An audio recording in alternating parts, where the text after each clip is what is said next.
지난 시간에 이어 예수님으로부터 받은 해방을 유지하는 방법에 대해 더 깊이 배워보려고 합니다. 우리는 매우 중요한 주제를 깊이 배워왔습니다. 마귀를 이기고 이미 받은 치유와 자유를 유지하며 영광에서 영광으로 나아가기 위해 반드시 알아야 할 중요한 가르침이죠. 이 가르침들을 반복해서 듣고 묵상하고 스스로 상기하는 것이 매우 중요합니다. 아멘. 이제까지 배운 내용을 간단히 복습해 보겠습니다. 먼저 우리는 우리의 해방을 소중히 여기고 항상 기억해야 합니다. 예수님께서 우리를 위해 하신 일을 잊지 말고 구원자이자 주님이신 예수님을 항상 높이십시오. 그리고 삶의 모든 영역과 마음의 모든 부분을 예수님께 온전히 내어드려야 합니다. 그리고 세 번째는 영적인 영역에서의 모든 문들을 닫아야 합니다. 해방되기 전에는 스스로 닫을 수 없었던 문들도 있었고 영적인 게으름으로 인해 방치된 문들도 있었습니다. 이런 문들을 통해 마귀가 다시 합법적으로 들어오려 하기 때문에 우리는 모든 문들을 닫아야 합니다. 그리고 네 번째, 성령으로 자신을 채워야 합니다. 하나님과의 관계를 깊이 하고 말씀을 읽고 묵상하며 하나님과 친밀함 속에 거하고 기름 부으심으로 충만해져야 합니다. 그리고 마지막으로 하나님의 능력이 흐르는 곳에 계속적으로 연결되어 있어야 합니다. 하나님께서 부르신 교회에 진정으로 심겨져 있어야 하죠. 단순히 가끔 드나드는 것이 아니라 지속적으로 심겨져서 기름 부으심이 계속 우리의 삶에 임하도록 해야 합니다. 여기까지가 복습입니다. 그리고 오늘의 말씀은 베드로전서 4장 12절에서 13절을 보겠습니다. 사랑하는 자들아, 너희를 시험하려고 오는 불시험을 이상한 일 당한 것 같이 이상히 여기지 말고 오히려 너희가 그리스도의 고난에 참여하는 것으로 즐거워하라. 이는 그의 영광이 나타나실 때 너희로 즐거워하고 기뻐하게 하려 함이라. 이 말씀은 우리에게 마귀의 공격이 올 때 놀라거나 당황하지 말라고 말씀하십니다. 우리는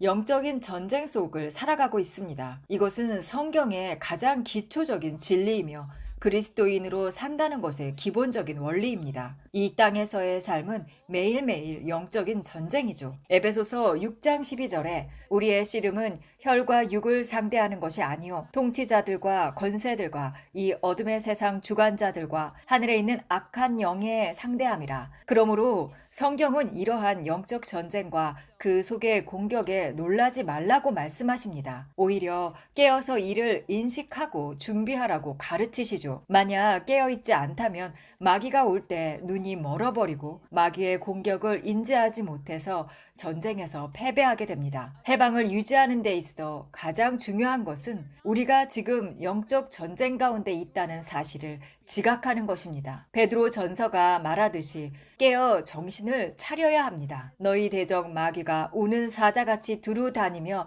삼킬 자를 찾나니 이 말씀을 우리는 심각하게 받아들여야 합니다. 하나님께서 주신 경고들을 가볍게 여기지 말아야 하죠. 특히 오늘 이 시대에 마귀는 더욱 분노하고 있습니다. 오랫동안 대부분의 교회가 해방될 수 있다는 사실조차 알지 못했지만 이제 이 해방의 복음이 퍼져나가고 있기 때문입니다. 한 사람 한 사람 해방될 때마다 그들의 간증을 통해 이 소식은 더욱 전파됩니다. 할렐루야! 누군가가 해방될 때마다 마귀는 분노를 하죠. 풍성한 삶을 산다는 것은 자유함을 누리고 예수님의 고난의 대가인 유업을 받는 것입니다. 우리가 이 유업 안에서 영광에서 영광으로 나아갈 때 하나님의 영광이 크게 드러나고 이것이 마귀를 가장 분노하게 만드는 것입니다. 이때 마귀는 다시 공격하려는 계획과 전략을 세웁니다. 마귀는 우리가 받은 해방을 빼앗으려고 합니다. 이것이 그의 전략이에요.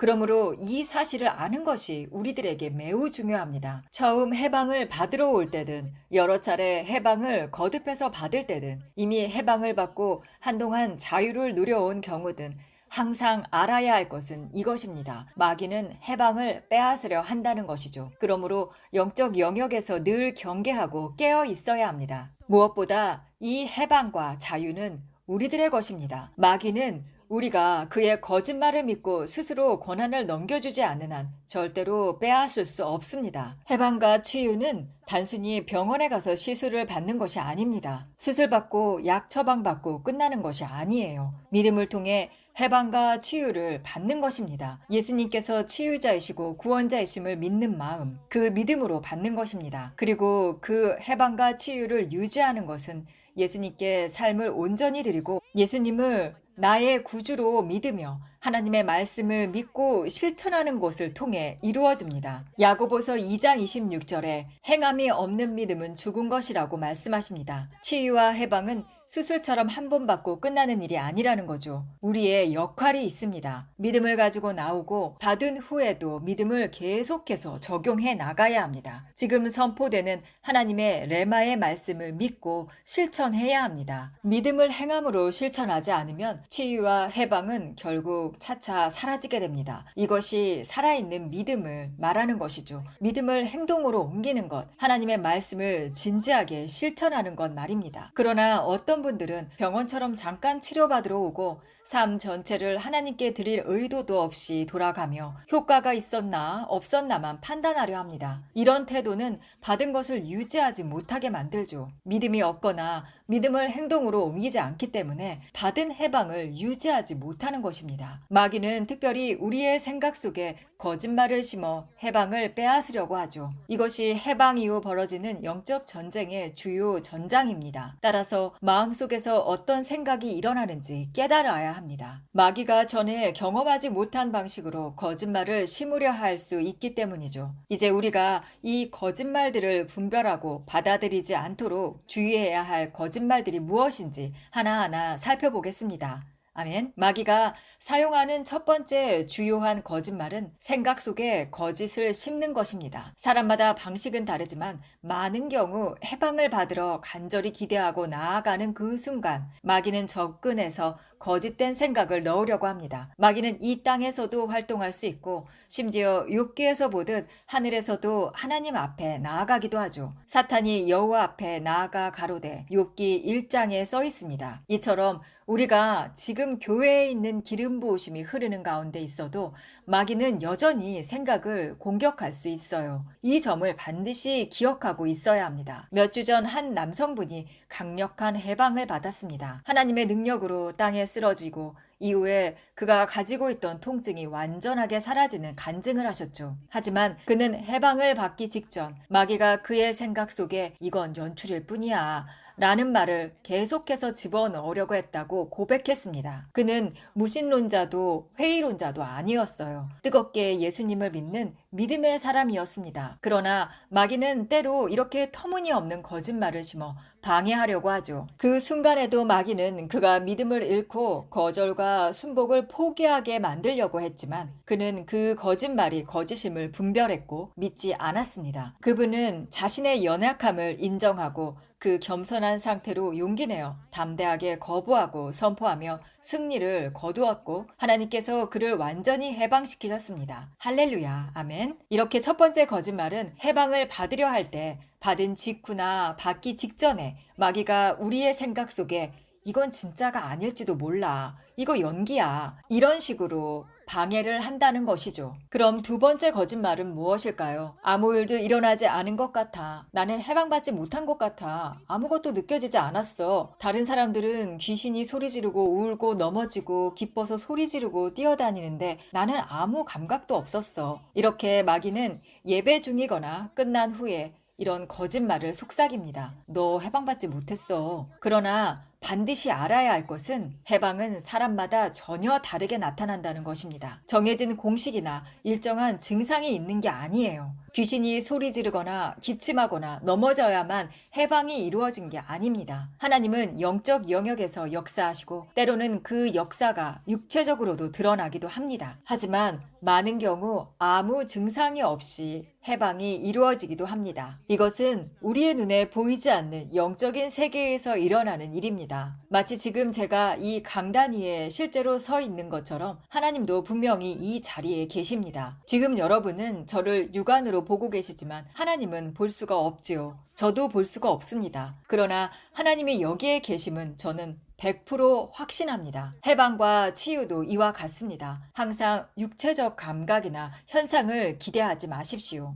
만일 육체적 현상이 나타난다면 감사한 일입니다. 그러나 우리는 그것을 추구하거나 느낌으로 받은 것을 측정해서는 안 됩니다. 이것은 영적인 태도가 아니죠. 믿음의 태도가 아닙니다. 육체적인 현상들이 많이 나타나지만 그 현상들이 실제로 영적 영역에서 무슨 일이 일어나는지를 흐리게 만들어서는 안 됩니다. 영적 일은 육체적 현상으로 측정될 수 없습니다. 그래서 하나님의 말씀을 읽고 하나님께서 어떻게 능력으로 역사하시는지 살펴보아야 합니다. 단지 우리는 하나님의 능력이 흐르는 곳에 우리를 위치시켜야 하고 하나님께 시선을 고정해야 합니다. 예를 들어 사도 베드로의 그림자 아래에 있던 사람들처럼 말이죠. 그들은 이것이 하나님의 나라와 하나님의 통치, 하나님이 역사하시는 방법임을 인식했던 것입니다. 그래서 치유와 해방을 받기 위해 하나님의 집, 능력이 흐르는 교회에 나아가는 것이죠. 우리가 그곳에 자리 잡을 때 믿음을 가지고 하나님께 온전히 순복하면 반드시 기름 부음이 임합니다. 이것이 영적 영역의 원리입니다. 단순히 하나님이 계신다는 믿음이 아니라 예수님이 나의 치유자요 해방자이심을 믿고 구원자이심을 믿고 하나님이 그분의 종들을 통해 기름 부으심으로 역사하신다는 믿음으로 나아갈 때 반드시 하나님의 능력이 임합니다. 누가복음 17장 11절에서 19절은 나병 환자 10명이 예수님께 나오는 사건이 쓰여 있죠. 예수님은 그들에게 가서 제사장들에게 너희 몸을 보이라 라고 말씀하십니다. 그들은 가는 중에 깨끗함을 받았습니다. 그중 한 사람만이 돌아와 하나님께 영광을 돌렸고 예수님은 그에게 내 믿음이 너를 구원하였느니라 라고 말씀하셨습니다. 이들은 예수님의 임재 앞에 나아왔고 그 순간 영적으로 치유를 받은 것입니다. 영적 영역에서 받은 것이 육체의 영역으로 조금 뒤에 나타난 것입니다. 우리는 영으로 나아가 치유와 해방을 받아야 합니다. 중요한 것은 해방과 치유가 이미 영적 영역에서는 이루어진 사실이라는 것입니다. 육체적 증상이 즉시 나타나는 것은 시간 문제일 뿐 하나님께서는 이미 일하신 것입니다. 아멘. 예수님께서 제사장들에게 너희 몸을 보이라고 말씀하셨을 때 나병 환자들은 아직 나병이 사라지지 않았어요. 다시 기도해 주세요. 라고 말하지 않았습니다. 아무것도 느끼지 못했을 것입니다. 그러나 그들은 믿음과 순종으로 걸어갔고 가는 도중에 깨끗함을 받았습니다. 이 원리는 오늘날 우리에게도 동일합니다. 우리가 교회에 와서 예수님 저를 불쌍히 여겨주소서 하고 부를 때 예수님께서는 우리에게 기름 부으심을 부어 주십니다. 그러나 우리가 아무 감각도 없고 느껴지지 않았겠죠. 그러나 영적인 영역에서는 이루어진 것입니다. 그것을 믿음의 눈으로 받아들이십시오. 처음에는 아무 변화가 없어 보여도 단순히 그저 믿어보세요. 영에서 육으로 나타나는 것은 항상 즉시가 아닙니다. 때로는 시간이 걸립니다. 우리는 이 사실을 알고 마귀의 거짓말을 미리 예상하고 준비해야 합니다. 이렇게 선포하는 거죠. 나는 이미 받았다. 하나님의 말씀은 반드시 이루어진다. 그리고 이미 이루어졌다. 이 믿음을 가지고 거짓말을 이기십시오. 결국 나병이 사라지고 질병이 떠났고 묶임이 풀릴 것입니다. 가는 도중에 치유되고 해방된다는 이 성경의 원리가 우리의 삶에도 동일하게 적용됩니다. 육체의 상태를 계속 분석하며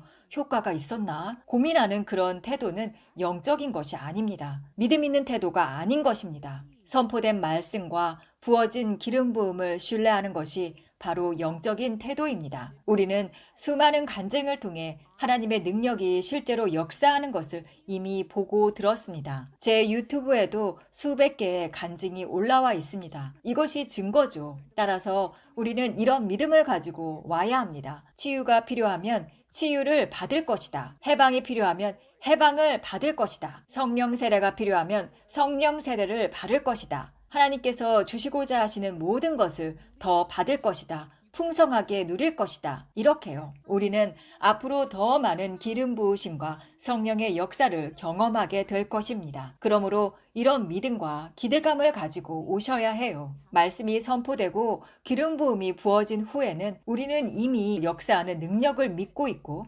사람들이 기뻐하는 모습과 하나님의 능력이 강하게 임하는 모습들을 보며 나도 저것을 받았다. 라는 확신을 가지는 것입니다. 그래서 떠나기 전에 저는 종종 우리가 함께 서서 선포하도록 이끕니다. 나는 치유받았다. 나는 해방되었다. 나는 기름 부음 받았다. 이렇게 말이죠. 이것은 우리가 이미 받았음을 기억하게 하기 위함입니다. 부흥 집회에서는 이 작업이 더 강조되죠. 왜냐하면 부흥 집회에 처음 오신 많은 분들이 혹시 나는 못 받은 게 아닐까 하는 생각에 쉽게 속을 수 있기 때문입니다. 그러나 우리는 이미 받았습니다. 여러분은 이미 받으셨습니다. 하나님께서 주신 것을 마귀가 빼앗아가지 못하게 말씀하십시오. 선포하십시오. 이것이 매우 시급하고 매우 중요한 이유입니다. 저는 마귀가 하나님의 백성을 가지고 장난치게 두고 싶지 않습니다. 아멘. 그래서 종종 이렇게 선포하게 합니다. 나는 치유받았다. 나는 해방받았다.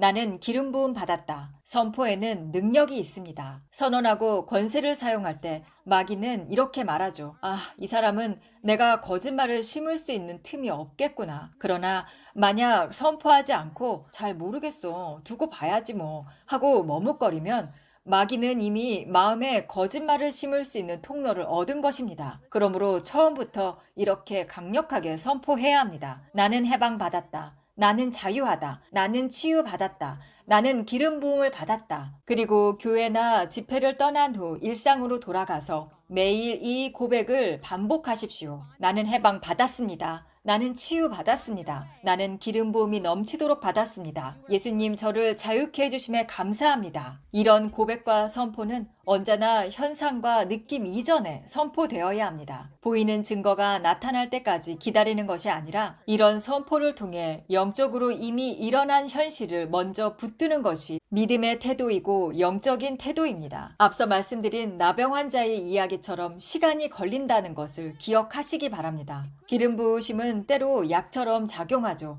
어떤 분들은 즉시 드러나고 어떤 분들은 시간이 지나면서 차츰차츰 나타납니다. 마치 어떤 사람은 강단 위에 오랫동안 눕고 어떤 분들은 그렇지 않은 것처럼 말이죠. 왜 이런 일이 벌어질까요? 하나님은 다양하게 역사하시기 때문입니다. 하나님은 각자 맞게끔 역사하십니다. 어떤 분들은 강단에 오래 누울 수 있고 어떤 분들은 하나님의 능력으로 잠시 의식이 희미해지거나 움직이지 못하게 되기도 하죠. 하나님께서 그분들 각자 안에 깊은 영적 수술을 행하고 계신 것입니다. 마치 하나님께서 아담을 잠재우시고 갈빗대를 취하여 하와를 창조하신 것처럼 말이죠. 깊은 영적 사역은 때때로 즉각적이지 않습니다. 사람마다 그분의 기질에 따라 다르게 역사하십니다. 저에게 수많은 간증이 옵니다. 어떤 분들은 즉시 일어나기도 하지만 그렇지 않은 분들은 이메일로 보내주시죠. 끊임없이 공격하던 거짓말들이 사라지고 중독의 욕구가 사라지며 담배를 피워야겠다는 충동이 떠나갔다고 말씀하시죠. 집회 장소에서 특정 질병이 치유받기도 하지만 일상으로 돌아가서 차차 나아지는 경우도 많이 있습니다. 통증이 사라지고 증상이 완화되는 거죠. 이렇듯 예수님의 치유의 능력은 약을 먹는 것처럼 약을 먹고 증상이 점점 완화되는 방법으로 나타나기도 합니다. 이제 마귀의 세 번째 거짓말을 살펴보겠습니다. 그때 해방을 받았을 때 다 나가지 않았어. 혹은 다시 돌아왔다. 그 마귀들이 다시 돌아왔다. 이렇게 거짓말로 속입니다. 사실 이 말은 일부분 실제일 수도 있습니다. 우리가 영적 문을 열어두고 해방을 유지하는 것을 많이 소홀히 할 때는 사실일 수도 있습니다. 하지만 아주 많은 경우 이 또한 마귀의 큰 계략입니다. 해방되었음에도 이전의 증상들을 다시 가져오죠. 예를 들어 불면증에서 자유로워졌었는데 어느 날 갑자기 다시 잠을 못 이루거나 자살 충동, 우울, 불안해서 자유해졌는데 다시 그 음성이 들리고 또는 우울하거나 불안한 감정을 느낄 수가 있죠. 또는 악몽과 음란한 꿈에서 자유로워졌었는데 또다시 끔찍한 꿈에 시달릴 수도 있습니다. 통증에서 완전히 치유받았는데 몇 달 뒤에 다시 통증이 나타나는 경우들도 있습니다. 이러한 현상들은 대부분 마귀의 거짓말일 경우가 아주 많습니다. 그러나 여러분 기억하십시오. 하나님의 말씀은 이렇게 말씀하십니다. 불같은 시험이 올 때 그것을 이상한 일 당한 것처럼 놀라지 말라. 하나님이 여러분을 시험하신다는 것을 알고 계시나요? 성경은 말씀하십니다. 너희를 시험하려고 오는 불시험을 이상한 일 당한 것처럼 여기지 말라고요. 이것은 하나님의 중요한 원칙 중에 하나입니다. 하나님은 때로는 사탄의 공격조차도 사용하시죠. 하나님이 공격을 한다는 것이 아니라 사탄이 거짓으로 성도들을 괴롭힐 때 그것을 선하게 바꾸신다는 의미입니다. 욥에게 그랬던 것처럼, 사울이 다윗을 공격하도록 허락하셨던 것처럼, 형들에게 미움받았던 요셉의 경우처럼 말이죠. 하나님은 그런 공격들이 우리에게 오도록 허락은 하십니다. 하지만 그것을 선하게 바꾸시죠. 그 목적은 단 하나입니다. 우리를 시험하고 정련하고 다음 단계로 나아가게 하기 위해서입니다. 다음 단계로 가기 위해서는 반드시 시험을 통과해야 합니다. 하나님의 형상으로 더욱 변화되기 위해서는 어려운 시기를 지나야 하고 그 시험을 이겨내야 합니다. 챔피언이 되려면 싸워야 하죠. 전쟁을 지나야 하고 전투를 이겨야 합니다. 그 경주를 달리고 마침내 승리해내야 합니다. 그 과정은 때로 불편하고 고통스러울 수 있지만 반드시 통과해야 하는 길입니다. 그리고 통과할 수 있습니다. 우리는 통과하기 위해서 부름받은 자들이니까요. 지금 우리의 해방과 자유함의 여정 속에서도 마찬가지입니다. 우리는 지금 다음 단계로 더 높은 곳으로 나아가고 있습니다. 하나님은 우리 자녀들을 더 높이 더 깊은 차원으로 이끌기를 원하십니다. 성숙하기를 바라십니다. 지금은 더 높은 차원으로 올라갈 때입니다. 그러므로 시험의 때가 왔습니다. 그래서 우리가 시험을 당합니다. 하지만 준비하십시오. 하나님과 함께 더 높이 올라가면 또 다른 시험이 따라온다는 걸 반드시 기억해야 합니다. 하나님께서 우리를 더 높은 차원으로 이끄실 때 그분은 마귀가 외부에서 거짓말로 공격하도록 때로는 허락하실 수 있습니다. 그것은 내면이 아닌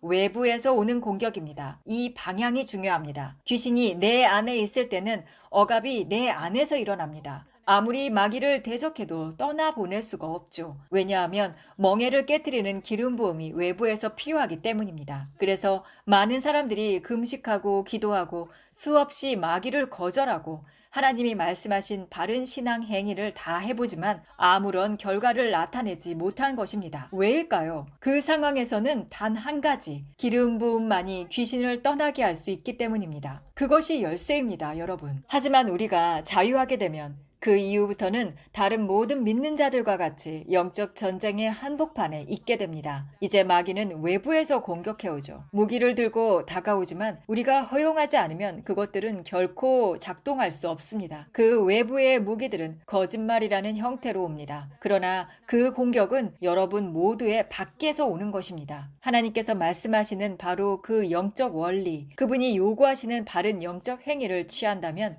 그 모든 거짓의 공격은 무력화되고 맙니다. 그렇게 하면 어떤 무기도 형통하지 못하고 마귀는 도망칠 수밖에 없습니다. 지금 우리가 해야 할 일은 매우 단순합니다. 영적 원리를 제대로 따르고 마귀가 보내는 어떤 무기도 여러분을 이길 수 없다라는 것을 인지하는 것입니다. 마귀는 도망치고 우리는 승리를 거두게 됩니다. 이것이 영적 세계의 법칙입니다. 과거를 한번 돌아보십시오. 우리가 억압 가운데 있을 때 불면증도, 불안도, 우울함도, 자살 충동도 그 모든 것들은 너무나도 실제적이었습니다. 아무리 노력해도, 아무리 성경을 읽어도, 아무리 예배를 드리고 찬양을 해도, 아무리 기도를 해도 도대체 나아지지 않았었죠. 아무리 대적을 해도 벗어날 수 없었습니다. 귀신이 내 안에 있었고 나는 그 영향 아래에 묶여 있었습니다. 질병, 고통, 내면의 눌림, 그 모든 게 너무나도 현실이었고 저는 도망칠 수 없었겠죠. 하지만 이제는 다릅니다. 우리가 자유하게 되었다면 그 익숙한 공격들이 다시 느껴질 수 있지만 그것은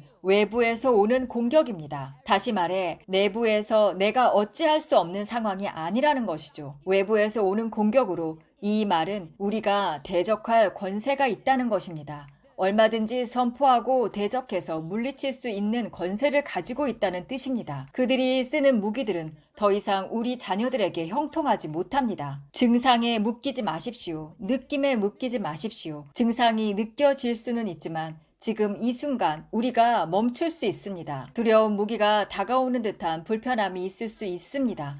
하지만 그것은 지속되지 않습니다. 잠시의 불편함일 뿐 영적 전쟁에 나아가 승리를 외치면 끝입니다. 그리고 다시 자유의 삶을 누리고 살면 됩니다. 예수님이 주신 진짜 자유의 삶 말입니다. 그러니 여러분 단순히 기억해야 합니다. 우리가 그런 영적인 권세를 가지고 있는 존재라는 사실을 잊으시면 안 됩니다. 불면증이 다시 올 수 있고 불안증이 올 수 있으며 자살 충동과 같은 거짓말이 다시 들릴 수도 있습니다. 하지만 그것들은 이전과는 다릅니다. 외부의 공격입니다. 그것을 인지하고 선포하십시오. 영적 권세로 나아가면 됩니다. 그 싸움터로 나아가서 마귀를 대적하고 승리하는 것이죠. 이것이 자유 가운데 걷는 삶을 계속 이어갈 수 있는 방법입니다. 영광에서 영광으로 시험을 통과하며 더 높은 차원으로 나아가는 겁니다. 이것이 바로 무기를 무력화시키는 영적 원리입니다. 자유를 유지하고 승리를 지속할 수 있는 방법입니다. 야고보서 4장 7절에 그런즉 너희는 하나님께 복종할지어다 마귀를 대적하라 그리하면 너희를 피하리라. 하나님의 권위에 복종하십시오. 그분의 말씀, 그분의 진리,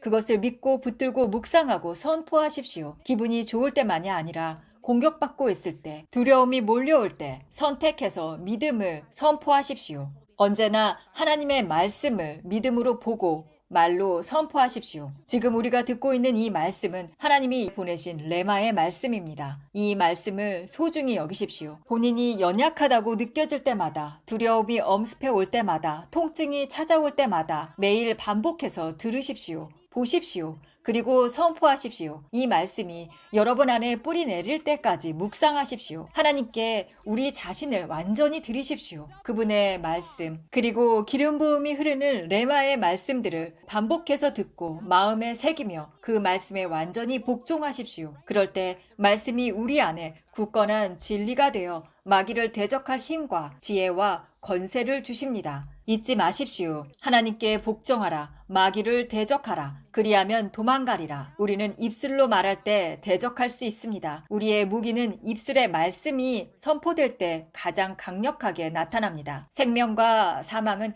혀의 권세에 달려있기 때문이죠. 하나님은 우리에게 이 땅에 권세를 주셨습니다. 마귀가 거짓을 가지고 다가올 때 우리는 이렇게 말해야 합니다. 너는 내게 무기를 보낼 권세가 없다. 이 무기는 지금 이 순간 소멸될지어다. 이것이 영적 전쟁의 본질입니다. 우리는 이제 자유한 몸입니다. 우리는 하나님의 자유한 자녀들입니다. 주의 영이 계신 곳에 자유가 임합니다. 그러니 하나님의 자녀로서의 권세를 진지하게 사용하십시오. 마귀를 그 자리로 쫓아내 버리십시오. 과거에는 그가 우리를 조롱하며 붙들고 있었지만 이제는 더 이상 아닙니다. 이제는 우리가 승리자입니다. 한때 종신형을 받은 죄수가 감옥에 갇혀 있다가 완전히 자유롭게 되어 사슬 하나 없이 원하는 삶을 사는 것처럼 우리는 이제 완전히 자유를 입은 사람입니다. 밤과 낮이 완전히 다른 것처럼 자유를 경험한 지금은 우리는 완전히 새로운 삶을 살게 되는 것입니다. 과거에 마귀가 우리를 묶고 있었지만 이제는 그는 우리 발 밑에 밟혀 있습니다. 할렐루야. 그러니 여러분 일어나십시오. 마귀를 짓밟으십시오. 그것은 선지자적인 행위이며 하나님 자녀들이 당당히 해야 할 행동입니다. 이제는 우리가 권세자입니다. 자, 이제 다 함께 일어나 선포합시다. 나는 자유다. 더 이상 사슬은 없다. 마귀 너는 내 발 아래에 있어라. 지금 마귀를 짓밟으십시오. 이건 단순한 행위가 아니라 선지자적인 행위입니다. 자녀로서의 권세입니다. 할렐루야.